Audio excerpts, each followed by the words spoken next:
Hey everyone, Jason here, digital marketing consultant, and in this Canva guide, we're going to build a worksheet for your online course or lead magnet. Timestamps below, along with some other videos to other things that you can build with Canva. Let's go ahead and jump right in. So once you log into Canva, whether you're using the free plan or paid plan, you'll actually want to come to the top and not type in worksheet. You can type in worksheet to get some ideas, but I found it actually more valuable to start off with reports, if I can spell reports correctly. And then the reason that I recommend doing this is because the reports are going to give you some great looking covers for your worksheet. Now, of course, if this is part of an online course, you might not really care so much about having a cover page, but I really like the reports cover pages because they're very simple and we're not going to waste a lot of time redesigning them. So I like going for designs like this one or this one or this one because these are all very design light, meaning there's not a whole lot we need to do in order to modify the cover page for our worksheet. And creating the actual worksheet pages is relatively simple. So I've actually gone ahead and chosen this one ahead of time. So I'll jump over to a design that I already did. You can see recently used.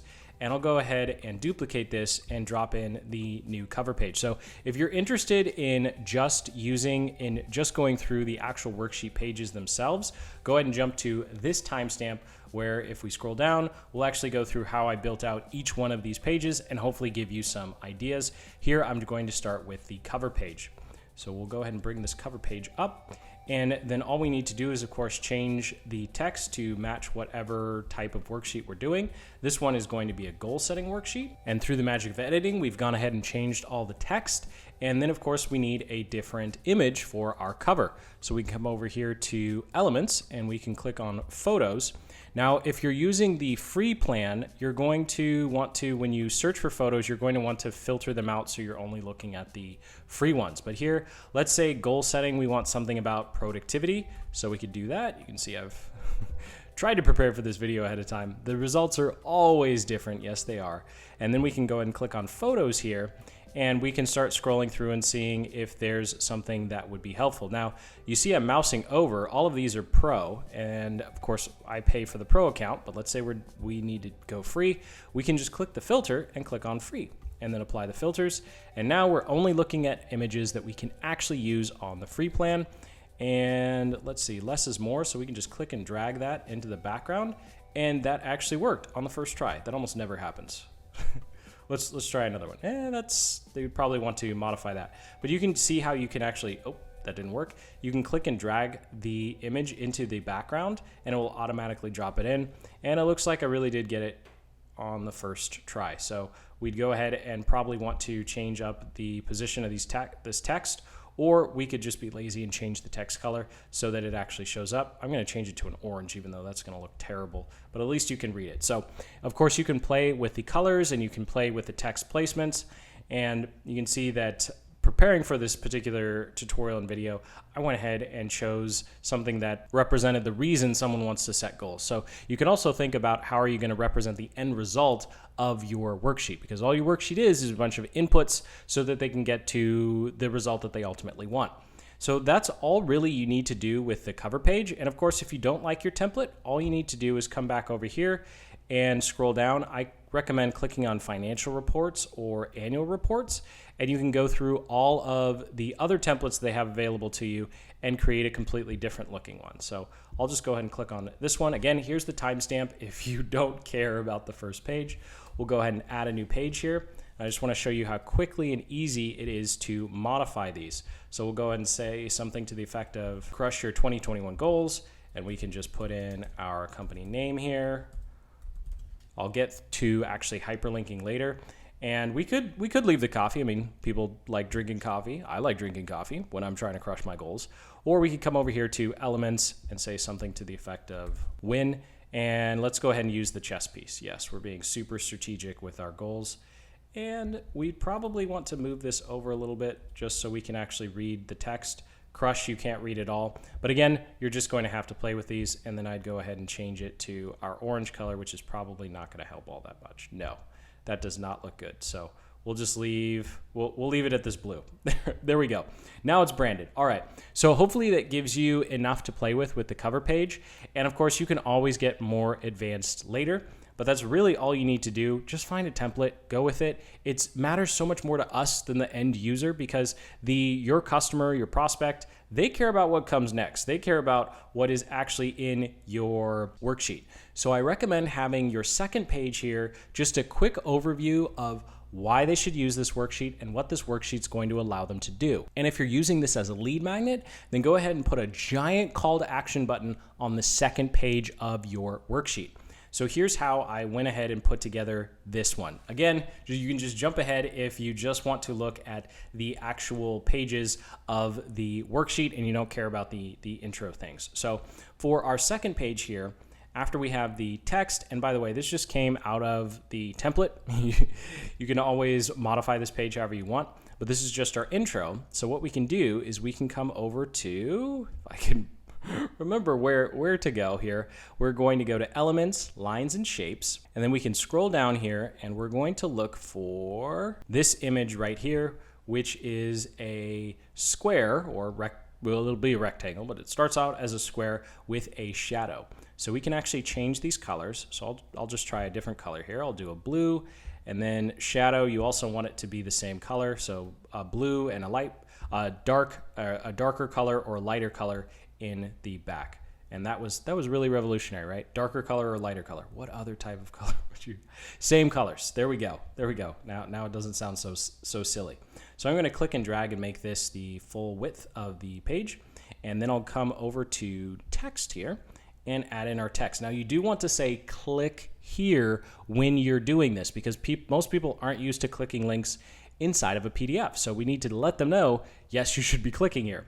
So we'll go ahead and we'll just add heading. And this time we'll say click here for the next level.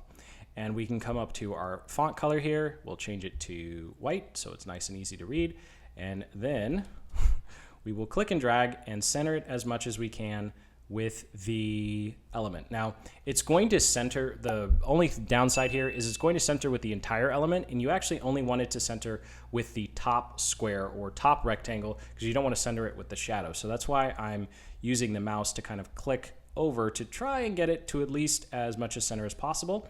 Then I will click and drag to select both of them, and you can actually right click now and we can click group, or you could click and drag and come up to the top, three little bars, and oh, well, I'm covering it with my face, but we can go ahead and click on group, and now they'll be together. So we can just right click. And now these are one element. So if we can click and drag it around, and we can also click, make it smaller, make it larger, and the text will automatically auto fit. So if you're going to copy this to some other pages too, this is a nice quick thing to do. But before you do want to come up to these three little dots and go ahead and click on the two paper clips to link it.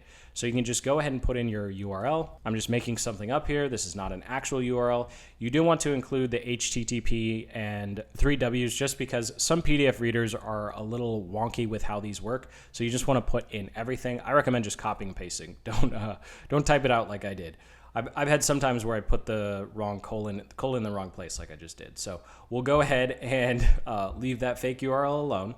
And that does it for our cover page. So now let's go ahead and get into the reason you actually wanted to do this. So terrible way to format the video, but I digress, is to actually create some of these fill in the blanks. So I have a couple of templates here.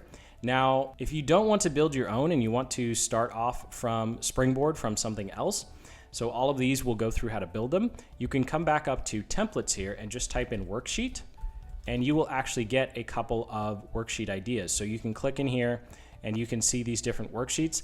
And I like using these because we're in reports. And so these are all designed from a business perspective. Whereas if you go through a lot of the worksheet templates that Canva offers in the worksheet side of things, or then in their worksheet library, you'll notice that most of them are designed for school, which is great. You know, everyone has to go to school sometime. But when it comes to actually creating some professional looking ones, you probably don't want a template that was designed for a 9-year-old. So that's why I like using springboarding off of these templates, because they just have this nice, clean, modern feel. Whoops, I actually don't want to do that. There's only one there. And it's relatively easy to just change up the colors. But let's say you want to do this from scratch. So I, of course, am starting off with a template here, but you, of course, can start from scratch. So let's say we have nothing on the page. So we'll go ahead and delete all that. And we'll go ahead and start off by naming our page here. So I'm going to select all, and this is going to be not 30 years, though. That's some big goals. 3 years out. And then I'm going to take this image and just bring it up to the top, and then click and drag this, and I could center it, or I could put it to the right, the left. That's the left or right. Now it's mirroring, right? Okay. And then at the very bottom, I recommend either having a big button like this. So we could actually just Control D on Windows, Command D on a Mac to duplicate the object. And then we can go ahead and click and drag and make this nice and small, put it at the bottom, and then I'll go ahead and delete what the template has, because we don't want them to just go to our website. We want them to go to a specific page on our website. And even if you're doing this for an online course, give them a link to go back to the online course so they have a really easy way to navigate back. Now, something else that you can do is create page numbers. I don't think it's really a big deal when it comes to worksheets, and it can be annoying when you get through the whole thing, where you get through your whole design, you realize, oh, I double counted a page, because it doesn't do it automatically. So I'm just going to go ahead and delete that for now, and I will change this color to orange, because page numbers really don't matter all that much. So this gives us our frame. And why I like calling this a frame is because we are going to use this layout for every other page in our worksheet. And of course, I'm designing this assuming someone's not going to print it out. If you know for a fact people are going to print it out, then we'd go ahead and do things like delete the images and then change things to just black, or a light gray, so that it's really easy on someone's printer, although most people are not going to be printing this out. And we're going to go through how we can make it editable and fillable anyway. So once we have this, we want to think about what information does someone have in their brain that they need to put on this worksheet in order to take the next step in whatever their progress or whatever results that they're looking for. In this particular instance, we're going to create some squares so they can fill in different goals for different parts of their business. And yes, I really am this OCD when it comes to internal color coding. So we will go ahead and click on our elements here, come back over and get our trusty square. And then we will also get our square that doesn't have a fill. So you do want to get both of these elements. So this one is going to be our title. So we'll go ahead and click and drag. And because Canva is very helpful with sizing, I'll go ahead and line it up with our top box here. And then click and get it to the center. And then I'm going to hit Control D on Windows, Command D on a Mac to duplicate the object, bring it over. So now we have two rectangles that are the same. Just ignore if I say square when I mean rectangle, or rectangle when I mean square. You know what I'm talking about. There we go. So we'll go ahead and click and drag this element as well, and we'll try to get it to around the center. We'll do 3.1. I'll duplicate it again, Control D, Command D, and now we have two boxes that people can enter their information into. And you'll see we have a little bit of white lines in between them, but that's okay because we're about to change the colors. So I'm going to hold Shift while I click both of these, and I'm going to change this to our orange color, and then I can leave this one our blue, and then I'm going to select all of these at the same time, hit Control D or Command D again, and bring them down. And I'll just approximate it. There we go. As long as things are aligned vertically, you can get away with things not being spaced perfectly. So I'll go ahead and change these colors really quick because I am that OCD, and we will be good to go with our boxes. So now we have a bunch of boxes that people can enter their information into. So I'm going to select these two, and then just using the arrow keys, 1, 2, and then use the arrow keys for the other two and go 1, 2, and that way I know that they're actually spaced out evenly from the middle because I aligned everything in the middle and then 2 spaces out. So that makes sure that things are spaced evenly as opposed to clicking and dragging and trying to use the numbers. And of course, we need some titles for these boxes to let people know what the heck they're supposed to be putting in them. So we will come over to text. You can get fancy with your text. I don't recommend doing this. I recommend keeping it nice and simple as possible so people aren't distracted from what they're trying to do, which is actually get some work done here. So we'll go ahead and change this to white. And of course, you can always scroll down to the default colors as well. And then we'll go ahead and change this team, and this text is small. So what we can do is come up here and change the text size manually. So let's say we want it at 48, that should be good enough. Or we could go ahead and click and drag the text box to center it with the top title box or title rectangle. This is a rectangle, the top title rectangle that we have, and click and drag it into place. There we go, it's centered. So I'm going to duplicate the object, just bring it right over here, and Canva should help us center it. There we go. We'll do it. Oh, nope. There we go. We'll go ahead and bring it down here and do it one more time. Yes, I'm not centering this just for time purposes. Okay, there we go. So we'll go ahead and do sales funnel. Whoops. We'll go ahead and change all of these titles to what they're actually supposed to be. And just like that, we have the first part of our actual worksheet here. So we'll go through a tool that you can use where people will actually be able to type in their answers. Now, maybe you don't like how thick the border is of this bottom rectangle. So instead of clicking and dragging like this, because it's not actually going to make the border smaller, what you have to do is make the entire element smaller and then click and drag the sides, and that's how you'll wind up getting a smaller looking border. So actually I think that border looks a little better, but for time purposes, we'll just say that we magically duplicated across the rest of them. So that does it for page 1 of your worksheet. So now let's go on to page 2 or design 2, and that's going to be this one right here. So I'll go ahead and duplicate this page so I can get my frame. I will delete everything in the center because I want to keep this and give our page a new name. And this is going to be all about goals for creating an awesome team. So we'll call this Ideal Team. And the first thing we're going to do is go back to our trusty square. Yes, so we'll bring in our square again. And this time I'm actually going to bring in 2 squares. So for the second square, we're going to make it this really light gray color. So this is another thing that you can do. I'm just doing different designs. Hopefully one of them fits your brand. And we actually want the first one we dropped in to be in front. So we can click on position and just bring forward. So I'll go ahead and click and drag, and this is going to be our title. So I will line it up top, and then I will take the gray square, I will line it up, and then go 1, 2, 3, 4. This is just a really simple design element thing you can do, moving squares a little to the left, a little to the right, or up and down, and it just adds a bit of dimension as opposed to just aligning everything center. And when you do it just a little bit, it looks intentional, and then you look like a much better designer than you may actually feel like. So we'll go ahead and change this to Team Vision, let's say level 1 or something like that.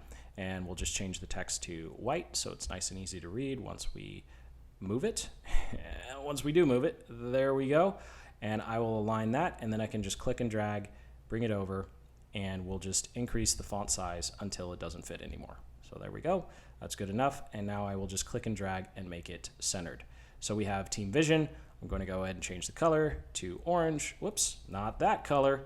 Here we go. Background color. There we go. Background color to yellow. And maybe we want to give them the ability to have some check marks or check boxes. So we'll go back to our trusty element here, our square, and we'll click on the square that is an outline.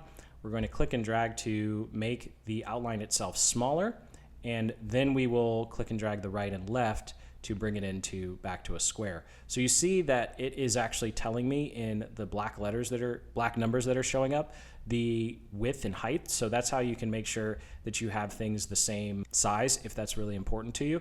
So we'll go and click and drag, and then we're going to select a line element. So we'll select a line element. I'm going to go ahead and change the color now, and you can also change the line weight. I'm going to go ahead and change it to 7. You can type it in or click and drag. I recommend just typing it in once you figure out what line weight you want, because moving that bar can get really annoying real quick. So we'll go ahead and click and drag and line this up. And now we have, and we'll bring it in a little bit. There we go. And now we have something that someone can create their own to-do list or checklist. So all we need to do is either we could actually just group these. So we'll group them together, and then we can Control D, Command D, duplicate it, and we'll just have a nice little checklist at the bottom here. I think we could do one more. Now, probably from a design perspective, this isn't the best thing to do because we have a line down here too. But hey, no one's judging us on our design. They're judging us on whether or not this worksheet actually helps them achieve the results that they care about. So I'll go ahead and play with that a little bit more. And just like that, we have page number 2 of our worksheet. So now let's move on to page number 3. I'll go ahead and click and duplicate this. If you kind of get the whole gist of setting all this up and you just want to skip to how do I make this editable, go ahead and jump to this timestamp right here. Now for page number 3, we'll go ahead and make this about content goals. So we'll go ahead and say something to the effect of content plan. And this time I'm going to borrow what we've already done just for time purposes. So I'm going to copy these two, right click and copy, and we'll come down here, go ahead and click on paste. Yes, we want to allow, you might have this, yes, we want to allow Canva access to our clipboard, and we'll go ahead and use this smaller looking, thinner looking, wow, I cannot talk, thinner looking outline. So we'll go ahead and change that to blue. And this is going to need to be blue as well, because this is all about content. And something we can do is create a list for someone. So we'll click on the square element again.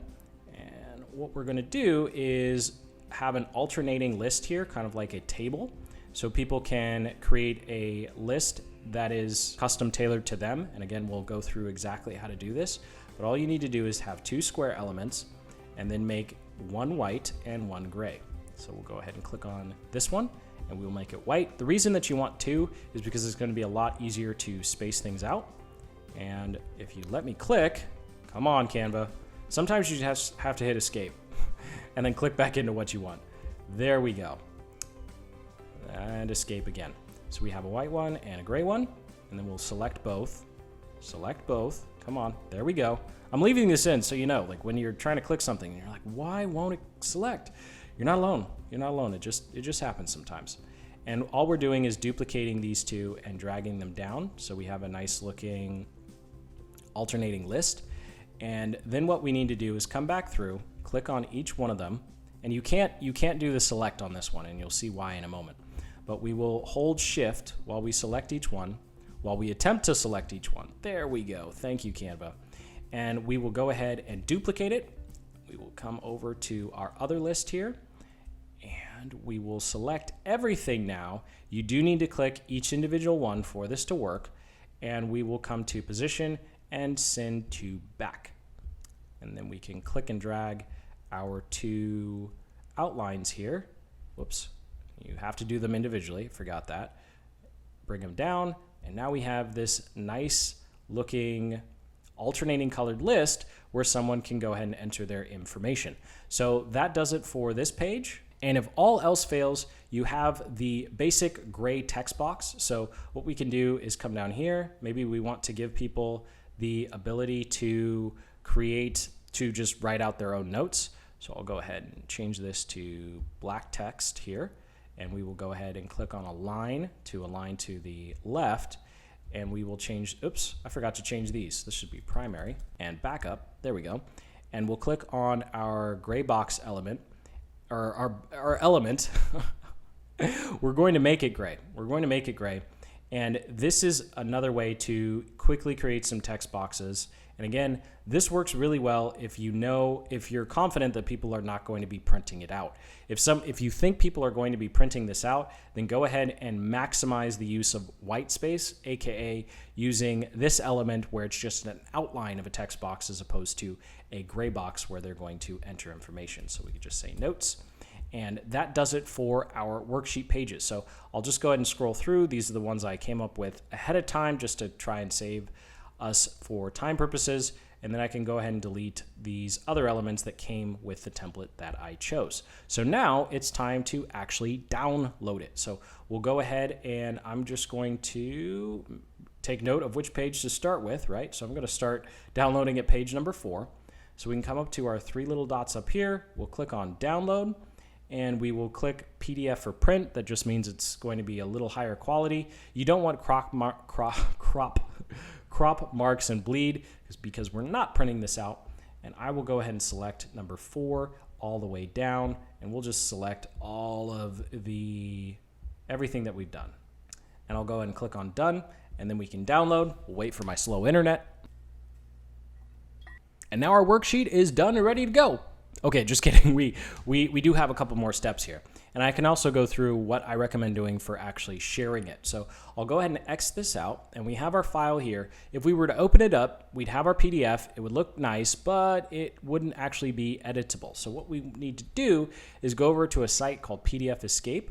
And the good news is this tool is free. And the bad news is because it's free, it's not going to save your work for very long. If you create a free account, it'll save your work for a couple days. And of course, you can always upgrade if you're going to be doing this a lot. Of course, what I like doing with software is batching. So I will know that I'll have 20 or 30 things to do. I'll purchase the software for a few months, and then once I'm done, I just let the software go. Of course, affiliates hate that I say that. All right, we'll go ahead, and now that I'm done with all of the filler, waiting for this thing to upload, we'll be able to scroll through and you'll see our PDF. So this is what our PDF looks, well, it doesn't look like loading, but you'll see that this is what our PDF looks like. You just have to deal with my slow internet here. So what we're going to do is actually start to give people the ability to enter their actual information. So we can come over here to form field in the top left, and we will click on text paragraph. So the difference between text and text paragraph, text is going to allow just one line, where text paragraph allows someone to hit enter. So we'll select text paragraph, go ahead and click on select, and take note of this yellow bar at the top here, because that's what we're going to use to stop using this particular element. So we'll go and click and drag, and we will do that 3 more times. And just like that, we've created our 3 boxes. I just realized I typed sales twice. I did not notice until just now. You're probably like, why did he type sales twice? Because he made a mistake. All right, we'll go ahead and click here to disable. And now someone can come in here and enter in their text. You can also, if you really want to be OCD, you can actually change what this text input, the fonts are going to be. So we'll just change the font up a little bit, and then we can also change the text size, let's say 14, so it's nice and easy to read. And now we have this, right? So the other cool thing that we can do is we can actually duplicate this element. So once we click on it, we can right click and we can duplicate. So once you've come up with your settings, we can go ahead and say, you know what, we don't want to go through that settings over and over again. So we can delete what we have here and go ahead and duplicate it. So I will duplicate this one more time because I completely forgot to say how I deleted the other one. So we click on the element that we want to remove, and we come up here to the little trash can icon and then delete it. And now we have all of our formatting that we just set up. So that's going to be a much better way to do things than what I just did. So we'd go ahead, I'll just do this one more time. And now people can type in all they want. And of course, you're definitely going to want to make sure that you space things out correctly. It's not going to line up perfectly because there's no lines like there is in Canva. But hey, this is a free tool and people can fill in the blanks and edit as they see fit. So let's come down to our second one here. Now for our second one, we're just going to do the exact same thing. We're going to have a text paragraph. We'll go ahead and hit select. The duplicate function doesn't really work across pages, so we'll just go ahead and do that real quick. And then for our next element, I'm going to click disable. For form field, this time I'm going to use text because we only want to have one line. And when we have a checklist like this, it doesn't make sense to have multiple lines here. So we'll go ahead and create our checklist here. That is about right, and then we can go ahead and duplicate the element so all of our boxes are the exact same size. Will they be lined up correctly? Probably not, but hey, you know what? At least we're trying here. So I'll go ahead and do this one more time, and then we'll move on to some other things that you could do. So we'll go ahead and click here and drop it in there. Now, if you forgot to create your link, you'll see that I'm mousing over and it's recognizing that it's a link. You can add links in this interface as well. So let's come down here to our primary and backup, right? So something else that you can do is you can actually create a drop-down menu. So we can come here to drop-down menu and we can click on select, and then we will, and this is an element you definitely want to duplicate. So we'll go ahead and click on here, and then we'll click here to disable, and we will click on the element again, and we will click on the little wrench icon. Then you'll have this pop up. We can go and give it a name. We'll say primary content, and we can allow people to type in their own, or we could make a list. So let's just make a list. So we'll list out a bunch of different platforms, click OK, and now there's a drop-down menu of the different platforms they might be using. So we'll say for some reason someone's primary platform is Instagram here, and then we can right-click and duplicate the object, and maybe their backup is going to be Pinterest. So we'll go ahead and select Pinterest, and now we have some drop-down menus. The last thing to point out here, because I totally forgot to do this up top, is you can actually create check boxes with these to-do lists. So we'll go ahead and click on Form Field again, and we can select checkbox. There we go. It's really small on my screen right now. And then we can click and drag it inside of our element here, and now we have a text box. I'm going to go ahead and disable, so that way I can just duplicate the object and make sure things are the exact same size. So we can go ahead and duplicate that. And now people have the ability to check that they've done whatever it is that needs to be done for the worksheet. So that's all there is to it, to creating the worksheet and then actually making sure that people can fill in the blanks here. Of course, we could go through and finish everything. For time purposes, let's go ahead and download our work. And once our work has been downloaded, I'll go ahead and click on our new PDF here, and you'll be able to see that we can start typing things in. Now, it's important to note that the web browser viewer will allow people to type into the PDF, but they're going to need to use their desktop viewer in order to actually save their work. So that's a question we get quite often, where people might open this up and then they'll start, typing in whatever they need to, and then they go, "Where's the save button?" There's no save button in the browser. So do make sure that you include some instructions that they should be using their desktop viewer to make edits and save, as opposed to just opening it up in Edge, Chrome, Safari, or whatever they happen to be using. So just went through an example of being able to type in here. Also, you'll notice that under sales, the random text that I typed showed up in the final product. So if you want to have text in these boxes pre-filled, you can do that as well in the tool. So we'll scroll down here. You'll see that we can type in our lines, but if I try and hit enter, nothing happens. So that's because we use the text element as opposed to up here where we use the text paragraph. Now scrolling down for our examples here, you'll see that it was already filled in with Instagram and Pinterest, and I can go ahead and change this. Let's say we're going to do Facebook, and our backup is going to be YouTube. And of course we can change these. We also allowed for custom, so maybe there's a completely new platform out there and we just want to type in new thing, right? So there's the new platform, and they can go ahead and type that in as well. You can also disable that, so they have to choose a specific option. And if we come down to our checkboxes here, these ones are a little harder to know whether or not they're actually there.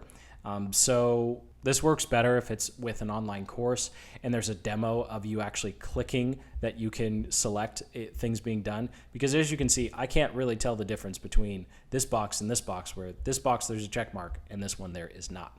So that does it for creating the PDF and creating your worksheet. Go ahead and hit that like button. Totally forgot to do hit that like button if you're still watching. Now, of course, the hard part is over. There is just one more step that I get a lot of questions about, and that is going to be how to share this. So I'm going to go over to Google Drive, and that's what I recommend you do when it comes to sharing your information or sharing your worksheet.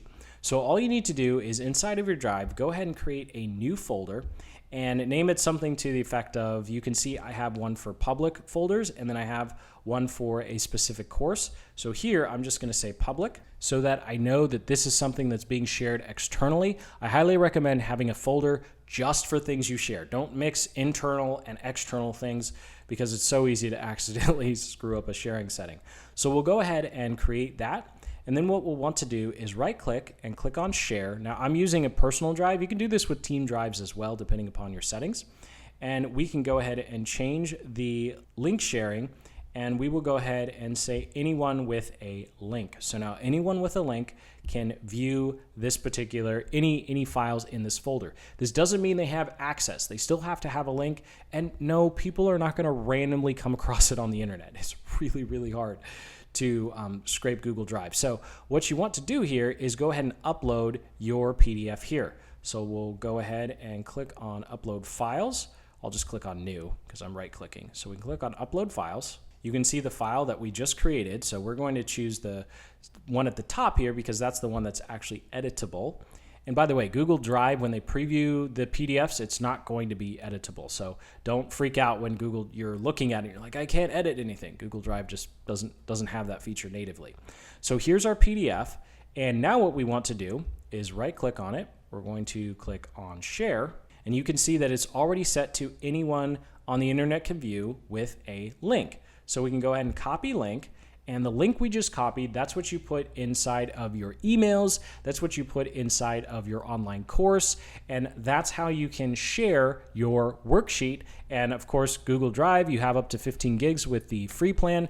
Because it's a PDF and not a G Suite or Google Workplace file, it will count towards your 15 gigabytes.